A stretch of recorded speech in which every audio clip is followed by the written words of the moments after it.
Muito bem, nós estamos aqui para mais um programa nesse canal do YouTube, onde nós estamos gravando um comentário bíblico para você dos 27 livros do Novo Testamento. Nós estamos no 26º livro, na ordem canônica, que é a Epístola Universal de Judas, um livro antes do Apocalipse. O próximo que nós vamos gravar será o Apocalipse, os 22 capítulos do Apocalipse. Judas é uma carta que só tem um capítulo, 25 versos. Mas não se engane com essas cartas que têm apenas um capítulo, porque elas têm um valor maravilhoso, um valor imensurável nas Escrituras e fazem parte do nosso Novo Testamento. Certamente, para incluir essas cartas, por menor que seja, como 2 João, capítulo 1, verso 13 versos apenas, elas têm um valor maravilhoso. E nós vamos ver isso também na Epístola de Judas. Acredita que Judas aqui, como ele se identifica como irmão de Tiago, que trata-se do irmão mais novo de Jesus, irmão de Tiago. Jesus tinha 4 irmãos, Judas, Simão, José e Simão, José e Judas, não é? Vamos lá. Prefácio e saudação dessa carta. Verso 1. Judas, servo de Jesus Cristo. Apesar de Judas ser irmão de Jesus, aqui ele se apresenta como servo de Jesus Cristo e irmão de Tiago. Então, Judas, servo de Jesus Cristo, ele não se apresenta como apóstolo, ele apresenta apenas como servo. Ele estava contente de ser servo, não é? De servir o Senhor Jesus. Servo de Jesus Cristo e irmão de Tiago, aos chamados queridos em Deus Pai e conservados por Jesus Cristo. Então, todos nós que fomos chamados somos queridos. Interessante a saudação. Queridos em Deus Pai e conservados. Quem nos conserva? Jesus Cristo. Judas tem o início da sua carta como as outras cartas. Só que ele não inclui a palavra graça, como normalmente fazem. João faz isso, Pedro faz isso, Paulo faz isso. Ele só diz: a misericórdia e a paz e o amor vos sejam multiplicadas. Pedro diz graça, misericórdia e paz, não é? Vos sejam multiplicadas. Judas diz a misericórdia. A misericórdia é a causa de nós não sermos consumidos. Misericórdia é deixar de aplicar o castigo que nós merecíamos. A paz é a paz reconciliadora com Deus. E o amor, Judas inclui o amor. Misericórdia e a paz e o amor vos sejam multiplicados. Não importa quanta misericórdia nós recebemos de Deus, sempre podemos ter mais. Quantas paz nós temos com Deus, a paz pode ser aumentada. E quanto amor, o amor, esse aí precisa ser multiplicado mesmo. Vos sejam multiplicados. Então, essa é a saudação inicial. Judas, servo de Jesus, irmão Tiago, aos chamados, queridos em Deus Pai, conservados por Jesus Cristo, a misericórdia e a paz e o amor vos sejam multiplicadas. Agora, Judas vai começar a dizer a razão que ele escreve. Amados, procurando eu escrever-vos com toda diligência. Judas queria escrever com toda diligência acerca da comum salvação. Tive por necessidade escrever-vos e exortar-vos a batalhar pela fé que uma vez foi dada aos santos. Então, a sua intenção, Judas descreve, que a sua intenção era falar da salvação. Mas aí ele tive por necessidade, ele se viu na necessidade de escrever-vos e exortar-vos a batalhar pela fé. A vitória da fé, a batalha da fé, a luta pela fé, que uma vez foi dada aos santos. Fé na pessoa de Jesus, que foi dada a todos os santos em Cristo Jesus. Esse verso de Judas sugere que não há necessidade de se pedir fé a Deus, porque cada crente a tem recebido a partir do momento da sua conversão a Cristo, visto que ela é dada uma vez.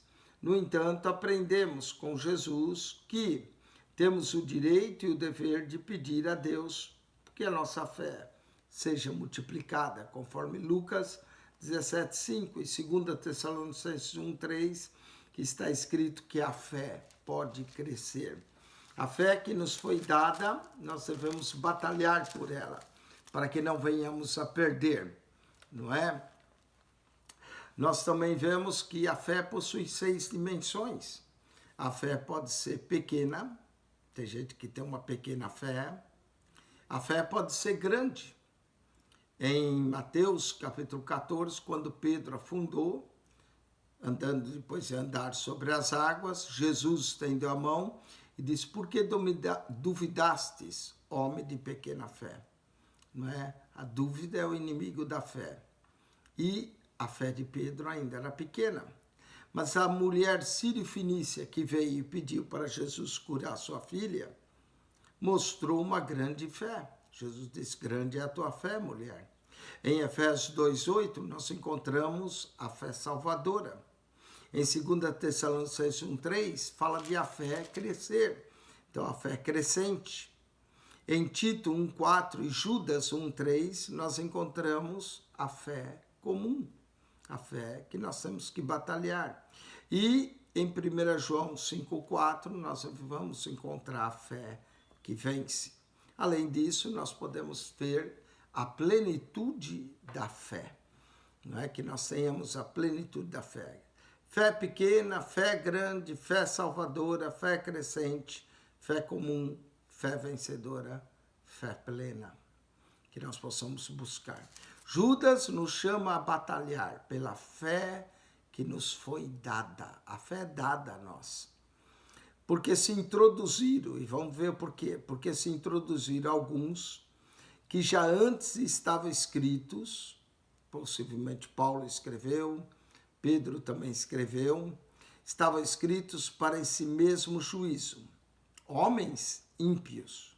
Terrível quando se introduz na igreja, homens ímpios, que convertem em dissolução a graça de Deus. Pegaram a graça de Deus e converteram em dissolução. Converteram a graça de Deus em licença para pecar. E negam a Deus. Como é que eles negam a Deus? Através de suas obras. A Deus, único dominador e Senhor, nosso Jesus Cristo. Que coisa terrível. Negavam a Deus, negavam a Jesus, não é? Pedro negou Jesus 3 vezes. Esses estavam negando pelos seus pecados. Quantas vezes, quando pecamos, negamos o Senhor Jesus. Mas quero lembrar-vos, então Judas quer nos lembrar, que como a quem já uma vez soube isso, que havendo o Senhor salvo um povo, tirando-os da terra do Egito, destruiu depois os que não crerem. O primeiro exemplo que ele dá é o exemplo de Israel, que o Senhor os tirou da terra do Egito, mas que por causa da incredulidade deles, eles não entraram na terra prometida.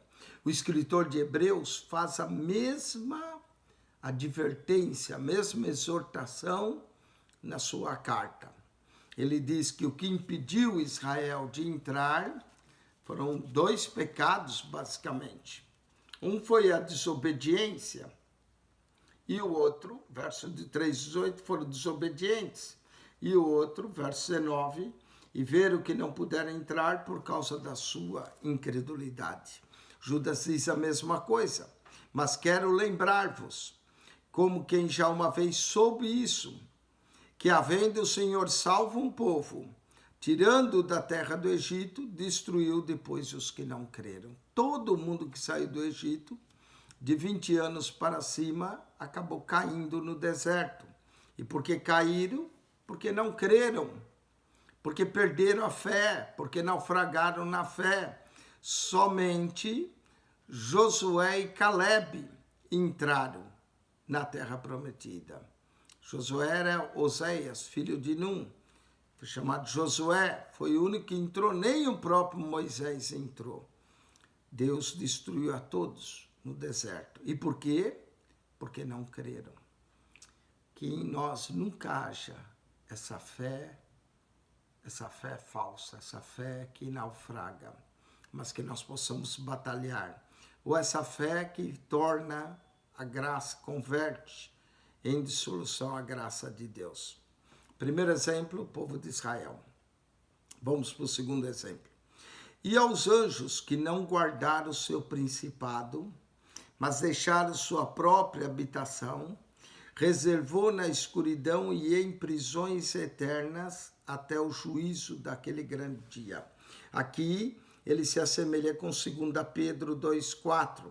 Os anjos que tinham principados, não guardaram o seu principado. Esses aqui eram principados, eram anjos grandes, mas deixaram a sua própria habitação. Quem sabe, na rebelião de Satanás, o fizeram.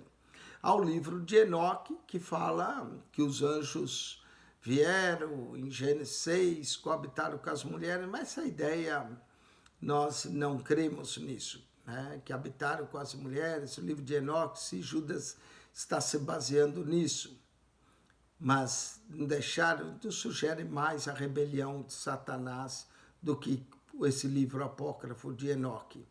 E reservou na escuridão, Deus o pôs na escuridão, em trevas e prisões eternas. Esses anjos não estão soltos, eles não são os demônios, eles estão em prisões internas até o juízo daquele grande dia. Paulo, escrevendo em 1 Coríntios 6, diz que nós havemos de julgar os anjos. Interessante, esses anjos estão presos em cadeia eterna. Mas o ponto aqui não é a angiologia de nós falarmos, mas sim desses que não guardaram o seu principado e por isso estão em prisões eternas. Judas está usando como exemplo o povo de Israel, porque não creu, ficou prostrado no deserto. Os anjos que não guardaram o seu principado, Deus o reservou em escuridão e em prisões eternas, até o juízo daquele grande dia. Agora ele vai citar o terceiro exemplo. Assim como Sodoma e Gomorra e as cidades circunvizinhas que havendo se corrompido com aqueles ido após outra carne, foram postas, por exemplo, sofrendo a pena do fogo eterno. A cidade foi destruída, ocorreu um cataclisma na cidade de Sodoma e Gomorra. E por quê? Por causa da imoralidade dessa cidade. Da mesma forma, esses que se introduziram na igreja, falsos mestres, convertendo em dissolução a graça de Deus, estavam praticando imoralidade. Judas vai falar disso na sua carta.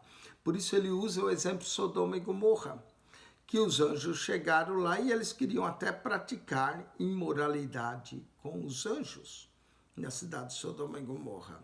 E quem sabe os anjos que não guardaram o seu principado, realmente, Judas está lembrando o livro apócrifo de Enoque. Muito bem, vamos continuar, verso 8. E contudo esse semelhante, falando agora desses falsos mestres, esse semelhante adormecidos contaminam a sua carne. Talvez alguns eram até homossexuais, o que tem se introduzido muito em muitas igrejas, né? Não só o homossexualismo, mas o lesbianismo, a imoralidade sexual, mulheres se juntando com mulheres, homens se juntando com homens, contaminando a sua carne dentro da própria igreja.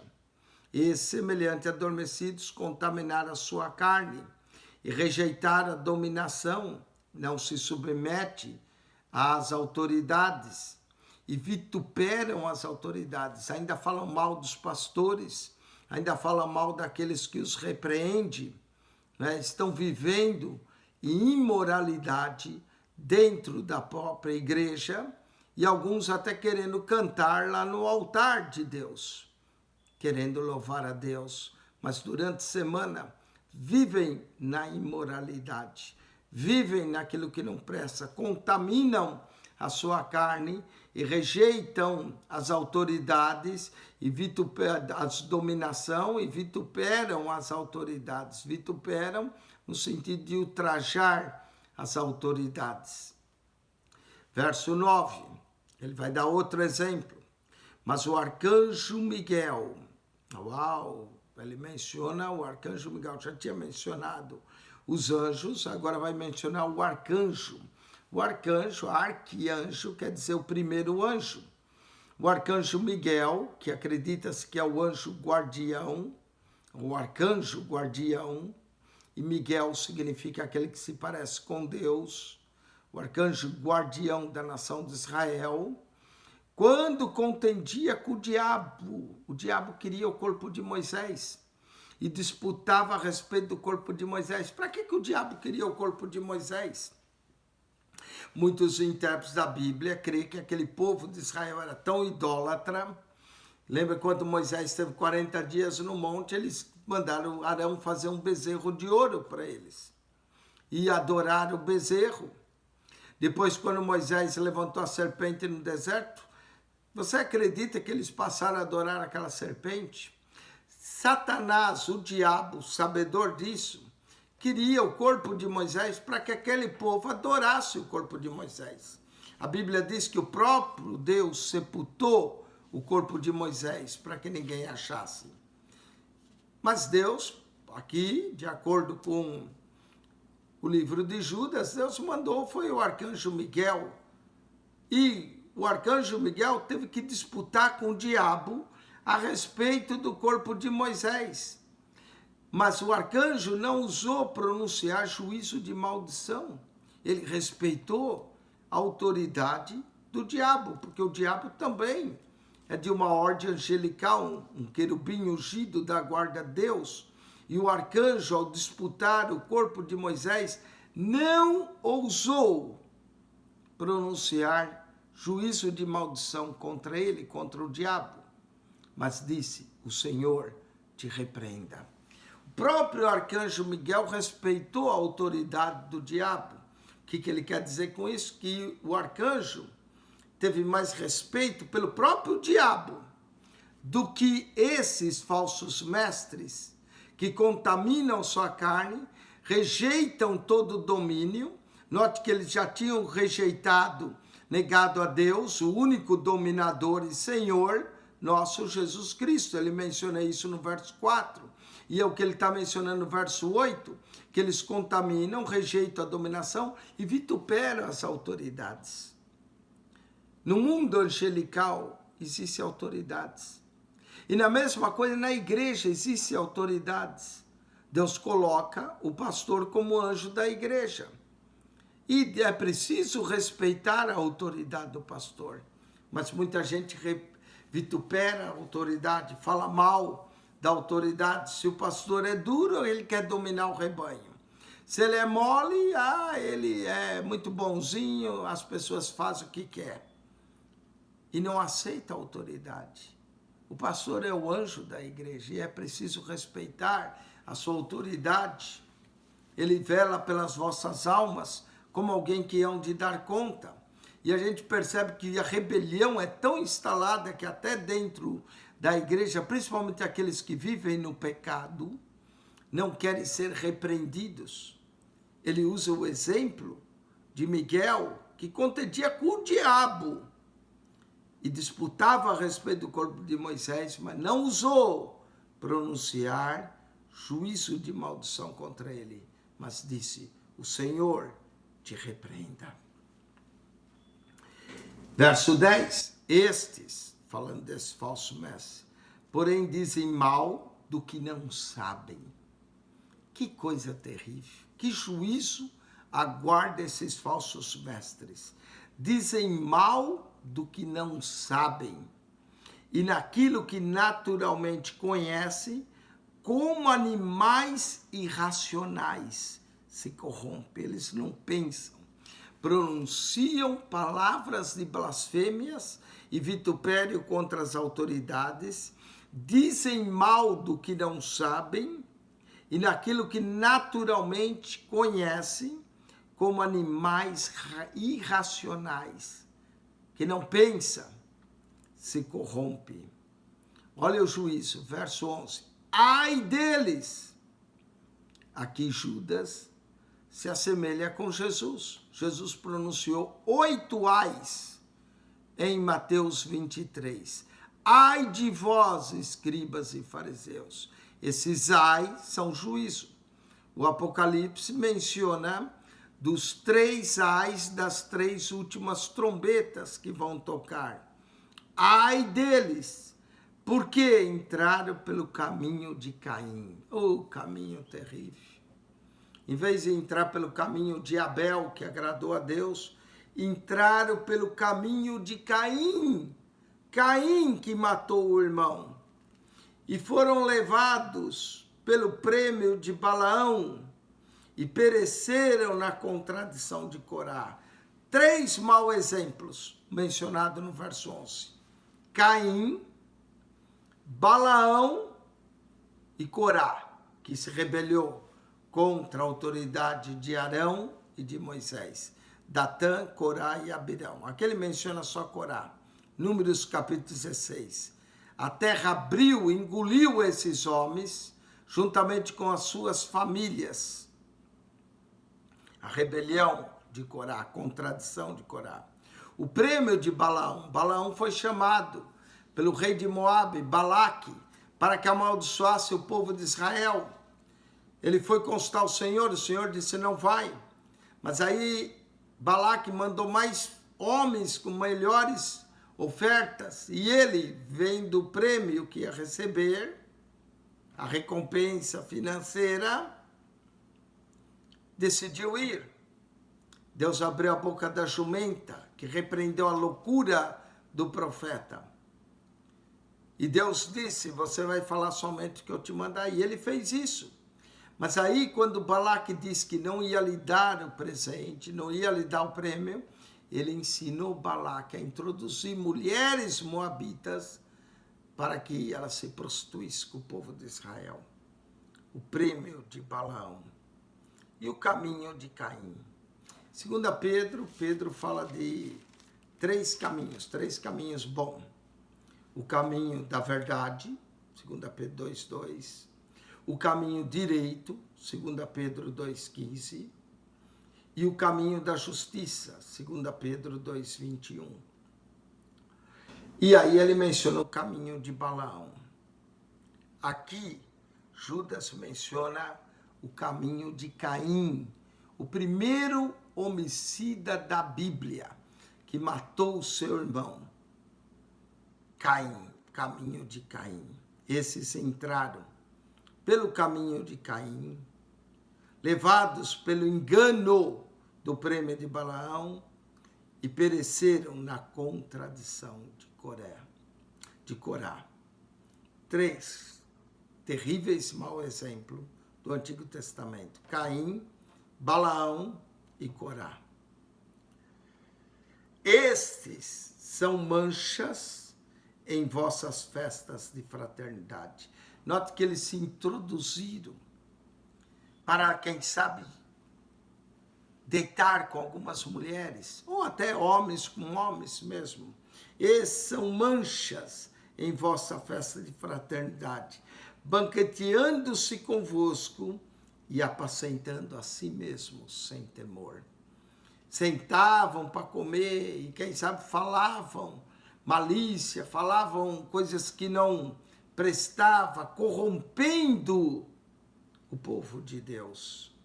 São nuvem sem água, uma nuvem sem água, levada pelos ventos de uma para outra parte, inconstantes.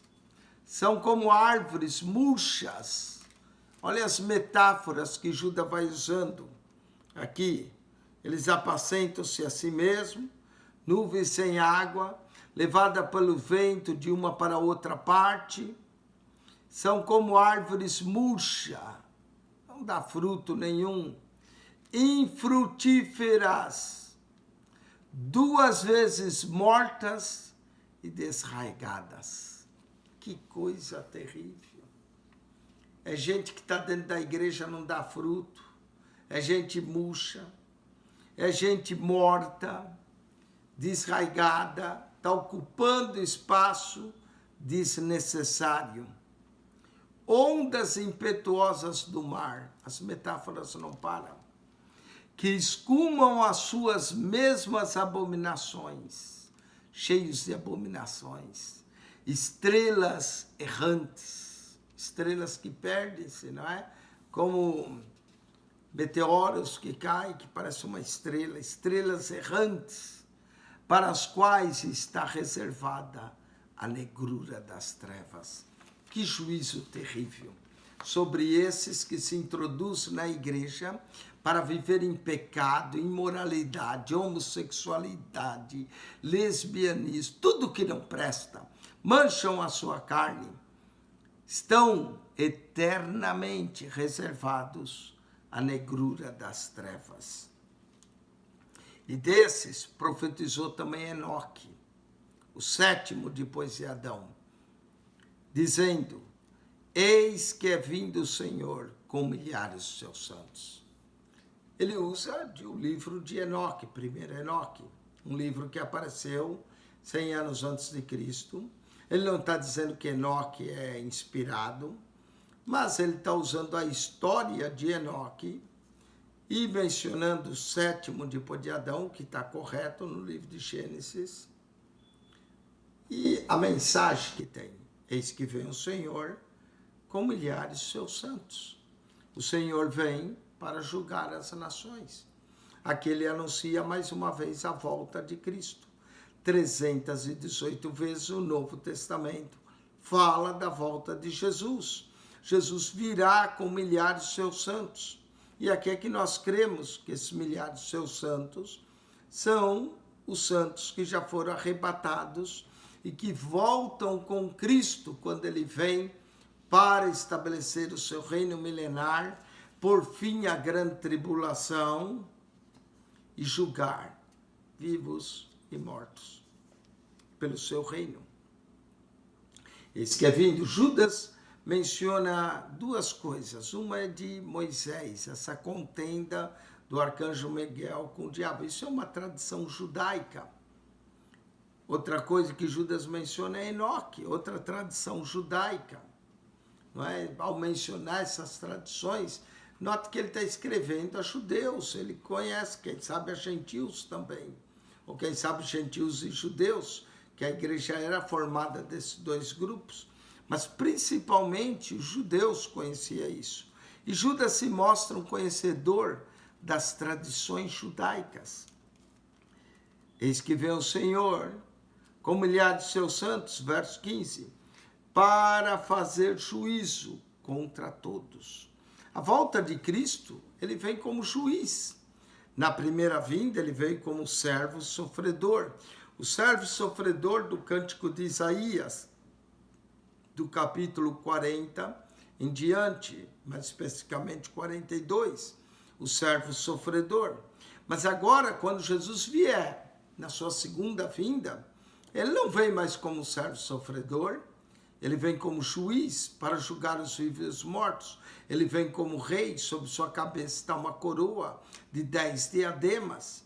Na sua coxa está escrito Rei dos Reis e Senhor dos Senhores.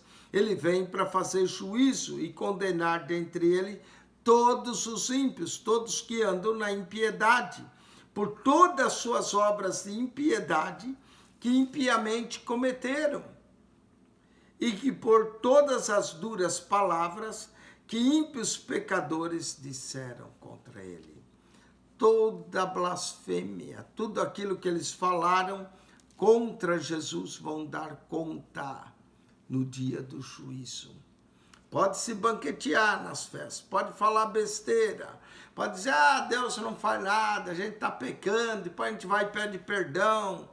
Cuidado, ele virá. E quando ele vem para julgar todas as duras palavras que ímpios pecadores disseram contra ele.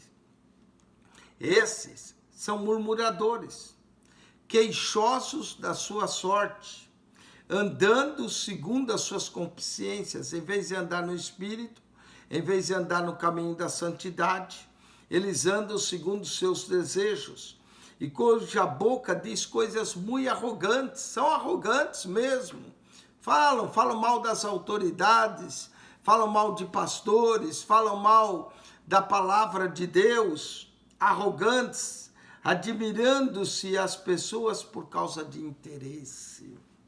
Não é? Admiram certas pessoas só por interesse, não é? São fingidos nas suas admirações.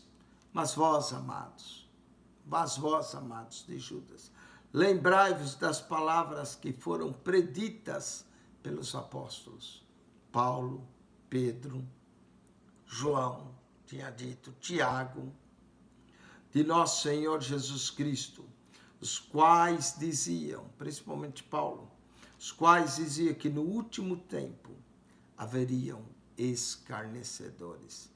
Já apareceram naqueles dias e continua em nossos dias.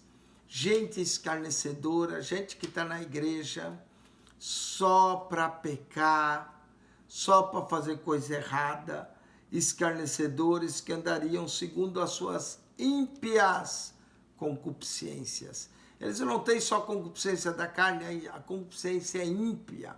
Até mencionar o que eles fazem é vergonhoso. Ímpias concupiscências. Esses são os que causam divisão. O que tem gente causando divisão, sai de uma igreja, vai para outra, causa divisão nas igrejas, sensuais, cheio de sensualidade, vão para a igreja com roupas sensuais, vão mostrando, mulheres que mostram os seios, mulheres que vão com calças apertadas para mostrar o corpo, é até vergonhoso falar as porcarias que fazem, causam divisões, sensuais e que não têm o Espírito. Claro que não têm o Espírito, andam na carne, vivem segundo a sua inclinação carnal, a sua mente corrompida, pior, dentro da casa de Deus. Dentro da casa de Deus. Verso 20. Mas vós, amados, edificando-os a vós mesmos. Vamos edificar a nossa fé. Vamos trabalhar espiritualmente na nossa vida. Sobre a vossa santíssima fé. A fé tem que ser santa. A fé não pode ser uma coisa carnal. Sobre a vossa santíssima fé, orando no Espírito Santo, que nós sejamos dirigidos pelo Espírito. Esses não têm Espírito, vivem de acordo com as suas carnes, mas nós orando no Espírito Santo, conservai a vós mesmos no amor de Deus. Olha a necessidade de permanecer no seu amor. Olha a necessidade de permanecer debaixo da sua graça. É interessante, Judas nem menciona a graça. Por que Judas não menciona a graça na sua saudação? Menciona misericórdia, paz e amor. Mas por que não menciona a graça? Como Paulo fazia, como Pedro fez. Porque ele diz aqui no verso 4, que esses converteram em dissolução a graça de Deus. Por isso ele, talvez na sua saudação, nem sequer mencionou graça, deixou para mencionar a graça, o que eles fizeram da graça, como eles converteram a graça. Mas ele está agora falando para os crentes, não é? Que nós permaneçamos edificando a vós mesmos sobre a santíssima fé, orando no Espírito Santo, conservai a vós mesmos no amor de Deus. Não no amor, Deus é amor, Deus perdoa tudo. Deus é amor. Mas Judas deu bastante exemplo para nós de pessoas que foram julgadas. Deu 3 exemplos de homens ímpios: Caim, Balaão, Corá. Qual foi o fim deles? Judas deu o exemplo do povo de Israel que saiu do Egito e foi destruído porque não creu. Dos anjos que não guardaram o seu principado. De Sodoma e de Gomorra, qual foi o fim delas? Tem bastante exemplo aqui para nós atentarmos. Pedir a graça e a misericórdia de Deus, principalmente a misericórdia, a paz e o amor. Vós conservai a vós mesmos no amor de Deus, esperando a misericórdia de nosso Senhor Jesus Cristo para a vida eterna. A nossa esperança é na misericórdia. Se você pertence a essa classe aí que anda manchando a sua carne, anda fazendo tudo errado, olha, se arrepende, peça perdão a Deus. Quem sabe Deus tenha misericórdia de ti. Quem sabe Ele ainda pode se compadecer se o seu arrependimento for sincero. Esperando a misericórdia de nosso Senhor para a vida eterna. E apiedai-vos de alguns que estão duvidosos. Quem sabe ainda há esperança para você. Quem sabe você está duvidando. Há momento de você se arrepender. Há momento ainda para voltar para Deus. Há momento para se arrepender e chorar e buscar o Senhor arrependido, pedindo perdão por essa fraqueza, por a carnalidade. Pare de andar no pecado. Venha para Cristo. Se você está dentro da igreja, se reconcilie, confesse, abandone, deixe o pecado. Busque a misericórdia de nosso Senhor Cristo, Jesus Cristo, para a vida eterna. Cristo quer nos dar a vida eterna. Que coisa terrível está na igreja, está reservado para a negrura do juízo das trevas. E salvai alguns. Salvai alguns. Não vai dar para salvar todos, mas alguns salvai, arrebatando-os do fogo. Qual fogo? O fogo do inferno, o lago de fogo. Salvai alguns, arrebatando do fogo, tendo deles misericórdia com temor, aborrecendo até a roupa manchada da carne. Até a roupa está manchada da carne, dos prazeres da carne. Que Deus tenha misericórdia, que voltem-se para Deus e que Ele ainda é misericordioso para dar a vida eterna por Jesus Cristo. Verso 24, ele vai terminar com uma das doxologias mais lindas do Novo Testamento. Ora, aquele que é poderoso para vos guardar de tropeçar. Lembra que ele é poderoso para nos guardar de tropeçar. O cair, tropeçar é do homem. O levantar e o segurar, para que você nem tropece, é de Deus. Ora, aquele que é poderoso para vos guardar de tropeçar e apresentar-vos irrepreensíveis com alegria perante a sua glória. Quem pode nos apresentar irrepreensíveis perante a sua glória é Ele. Ao único Deus, Salvador nosso, por Jesus Cristo, nosso Senhor, seja glória e majestade, domínio e poder. Nós vamos encontrar uma doxologia semelhante a essa no Apocalipse. A Ele seja a honra, a Ele seja a glória, a Ele seja o poder, a Ele seja o domínio, as riquezas, a sabedoria, tudo a Ele. Aqui ele menciona 4, lá no Apocalipse são 7. A Ele seja a glória, majestade, domínio e poder, antes de todos os séculos, agora e para todo sempre. Ou seja, no passado, agora e para todo sempre. A Ele seja a glória, majestade, domínio e poder antes de todos os séculos, agora e para todos sempre. Amém. Que coisa linda, que carta maravilhosa, que exortação forte Judas traz.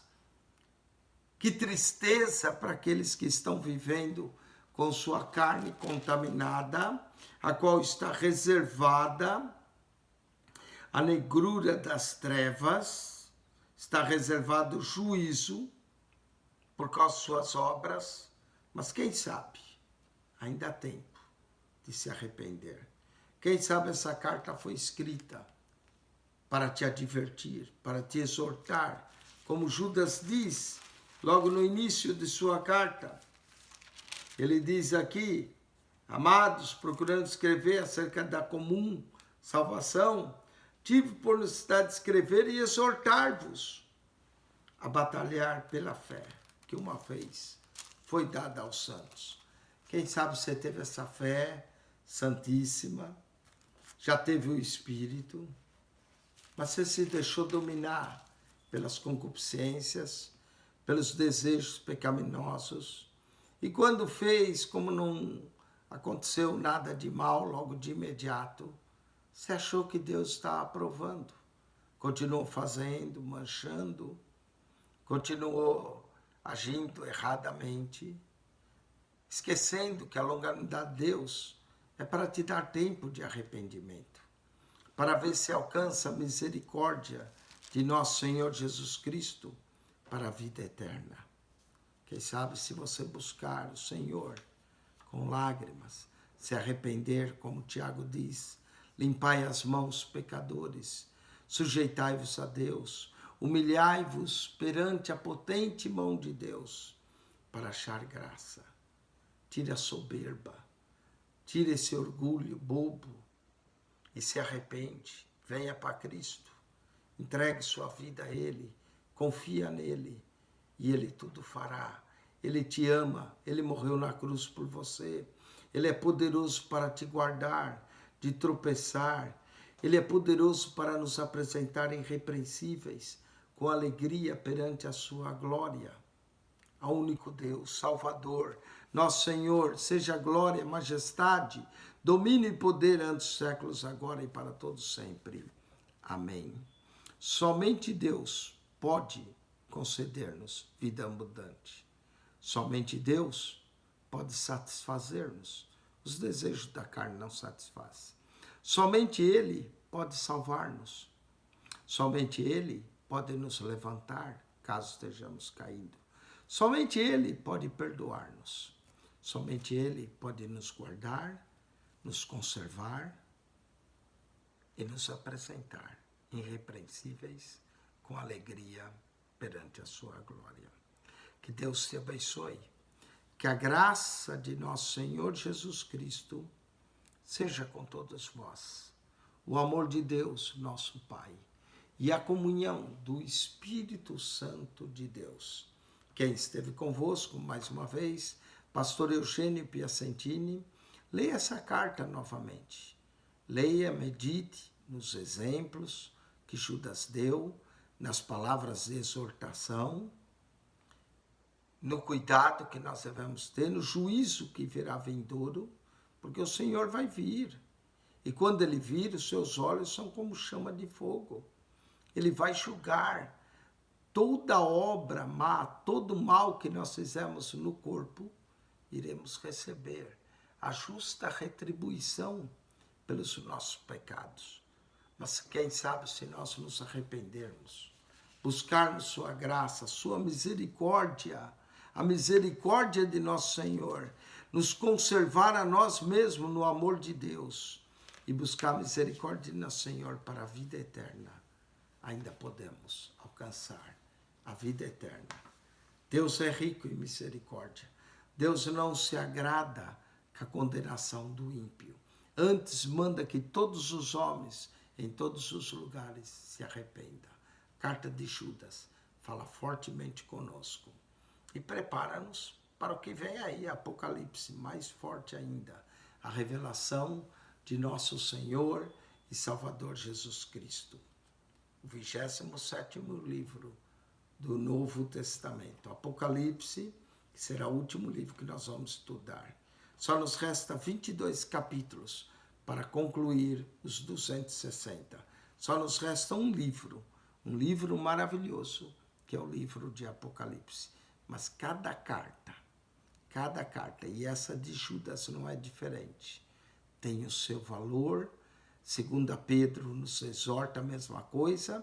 Assista lá em 2 Pedro. Que a graça de nosso Senhor Jesus, o amor de Deus, nosso Pai, e a comunhão do Espírito Santo seja com todos vós. Deus vos abençoe ricamente em Cristo Jesus. Amém e amém.